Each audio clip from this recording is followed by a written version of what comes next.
So I don't really do videos often. I've been meaning to do videos more, and I just don't. But let's get more comfortable. I wanted to do a track-by-track review of "The Darkness" by Twiztid because it only does it justice to go over every track. And I don't have the track listing in front of me, so if I get it a little bit off, suck a dick. Because I don't care. And I'm taking my fucking jacket off because it's hot in here. But, I'm gonna... Sorry about that. Something popped up on my phone, told me that... Doesn't matter. You start with the opening skit, Why Won't You Answer? And I've listened to the album multiple times now. I only listened to this skit, or intro. I can't even call it a skit. I've only listened to this intro once, and that was enough for me. It was dark. It was eerie. It was twisted. Down to the base of the word, fucking twisted. And it kind of disturbed me a lot. So I'm gonna go ahead and move on to the next track. And the next track after Why Won't You Answer is Afraid of the Dark. And it basically just serves as another intro. But it's a good intro. I mean, it's got a sort of bluesy beat to it. And it really sets the tone for the album. You know you're in for a treat. Even though it's only about a minute and a half long. It does what it needs to do. And then In Hell was after that. And In Hell was fucking dope. What I really liked about In Hell, I can't think of anything spectacular to say about the beats. It was a good beat, but where In Hell shines, the hook for In Hell was really good. I thought it was going to be like Back to Hell because Back to Hell is after In Hell. So In Hell, Back to Hell, I thought that was going to matter a bit more. It didn't. The two songs weren't really all that connected. They had different meanings. In Hell, my favorite part about In Hell is that it was Paul does his verse about Jamie dying and then him going to hell to save Jamie. And then Jamie does a verse about Paul dying and him going to hell to save Paul. And Paul's verse is good because, it's it's kind of dark and eerie. And then Jamie just jumps on and he fucks everything up. He just fucking talks about going through hell, fucking chopping up, demons that get in his way and fucking saving Paul, even if Paul doesn't want to be saved. And that's kind of the theme of the track, is neither of them want to be saved because they don't realize really that, listen to the fucking track. Then Back to Hell, one of the singles. I like it. A lot of people were hating. A lot of people thought that the album, that song had to do with, the devil and shit like that. And, oh, the devil, Juggalos aren't about the devil. And, me, I mean, I was not always a Juggalo. That wasn't the first thing I identified with. The first music I identified with was punk rock because I don't believe in an afterlife or anything like that. I'm an atheist, so I don't care if Twiztid wants to rap about the devil. A lot of people do. I don't even think they were rapping about the devil because the song does not, feature anything specifically about the devil. It talks about living in darkness and learning to just kind of embrace the darkness, even if it's, something that you shouldn't embrace because it's, bad, blah, blah, blah, blah, blah, blah. So, for Back to Hell, it had a hard, kind of a metal beat. A lot of people said it sounded like Disturbed. I didn't hear it. I heard Mutant. When I heard that track, I heard Mutant. And then, kind of spent a little bit too much time on that. What was after Back to Hell? Oh yeah, after Back to Hell is a skit. Just a 26-second long skit that leads into a Little Fucked Up. And words can't describe this skit. Paul calls his psychiatrist. There you go. Listen to the skit when you have a chance. And after that is A Little Fucked Up. A Little Fucked Up is a fucking banger. It's got a banger beat, fucking head, hard ass raps, just about fucking shit up, dark ass shit. Loved it. Loved the lyric video. Check out the lyric video if you haven't. Well, that was my fuck up. I wasn't really sure the next track because I didn't have the track listing in front of me because I was an idiot. And if I was going to do it track by track, since I hadn't memorized every single, fucking lyric and part of the, songs and track listing, I should have had the track listing in front of me. I do now. And the reason that I didn't think of it is I knew that one of the songs, I forgot that Boogeyman was only on the Twiztid Shop, pre-order. So jumping into it, I have the Twiztid Shop pre-order. So I have the Boogeyman bonus track on there, or deluxe edition. I don't remember what edition came with Boogeyman. Mine has Boogeyman.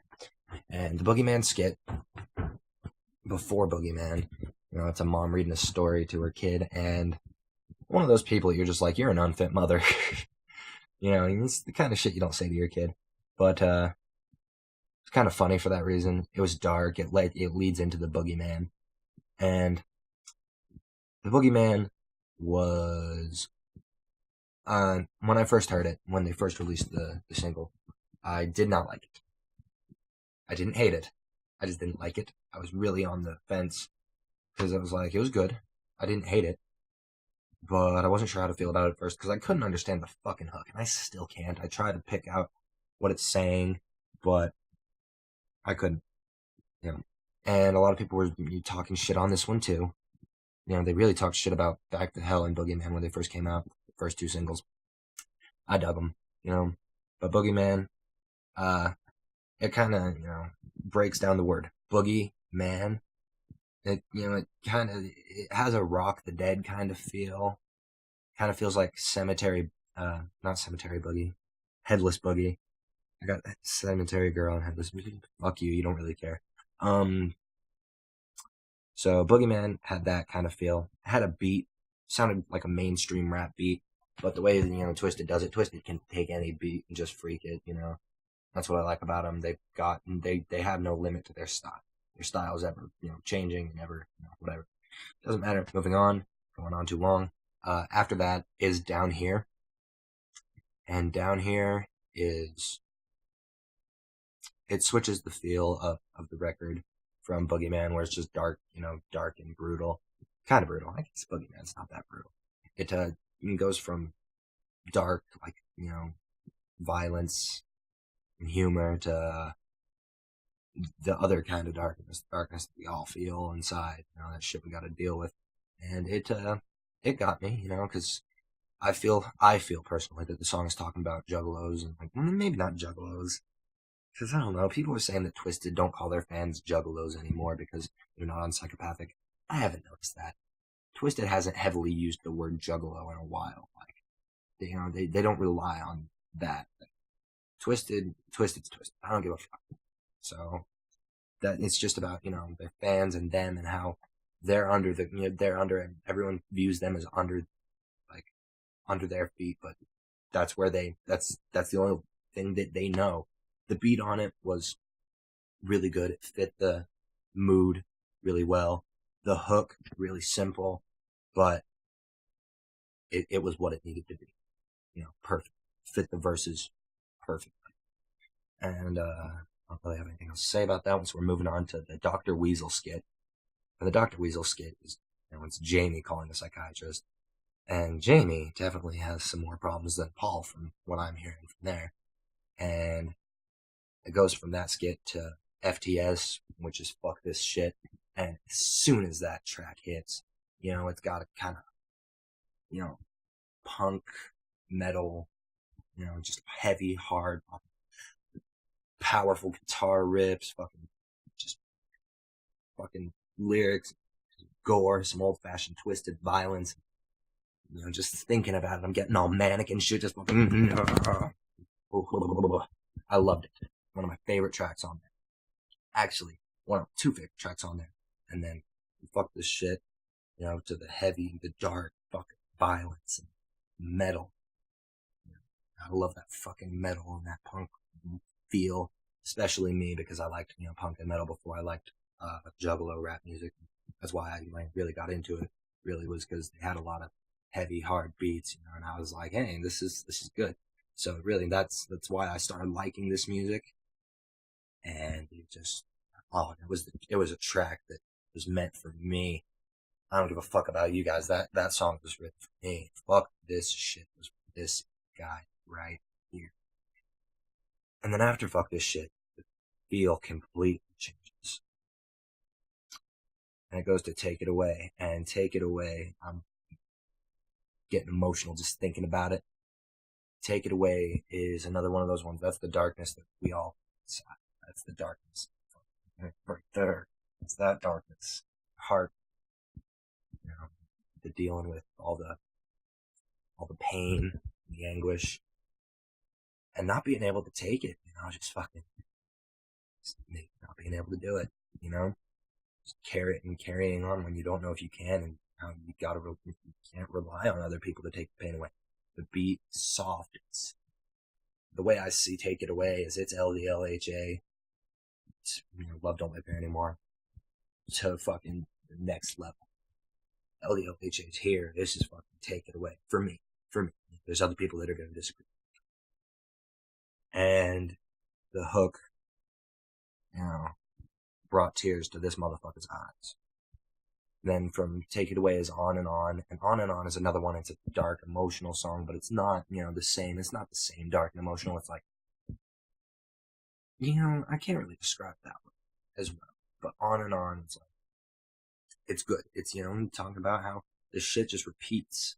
It's on and on. You gotta go through it again and again and again. Sometimes it just feels like shit's not changing. And, okay, I thought I turned the fucking video off. It's the second time I've done that. The beat on that one is really good. Can't really describe it. I haven't listened to it as much as everything else. No Breaks. No Breaks needs, no breaks. Fucking, it's basically a big verse until the end, and then it kind of has a hook. But Jamie's verse on fucking No Breaks. He talks about the Twin Towers and how that was an inside job. I'm not going to go into that. Maybe in a different video I will. But, it talks about the Pope, Pope Benedict, how he was a Nazi sympathizer back in the day. How would Jesus feel, I'm not going to give you guys the whole I'm not trying to give you a synopsis of the album, but that's kind of what I'm doing. And, just hard. Cool. Then it kind of had a 70s groove to it. And kind of just like a 70s funk groove, but it was also hard, a hard 70s funk groove.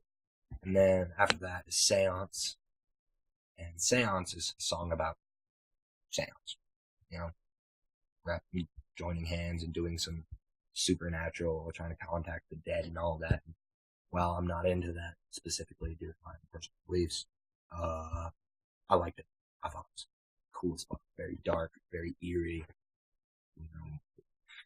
Seance is one of those songs when you hear Twiztid describe themselves as a horror movie on CD, and then you hear something like Seance, you're like, yeah, that's a horror movie on CD, alright. And the beat to that one is it's kind of soft, but it's kind of like, it's soft, it's eerie, it's an eerie beat to eerie raps. And the hook to it, wasn't crazy about the hook. If I had my way, that's not the way I would have ended the main album. I probably would have put it somewhere else, and I probably would have put Take It Away or Down Here at the end.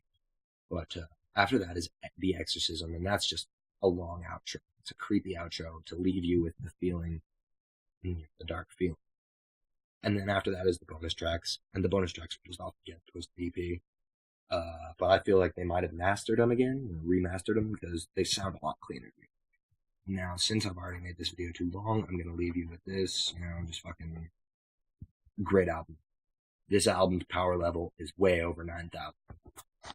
And cop that shit if you ain't got that yet, because you gotta get it. You gotta get that album.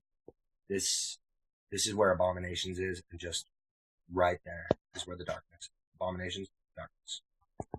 And the last thing I have to say is, if this is the darkness, then what the fuck is the moment we've all been waiting for? Goosebumps. Goosebumps thinking about what that shit's gotta be. This is what they're putting out to keep us going until we get there. I don't know.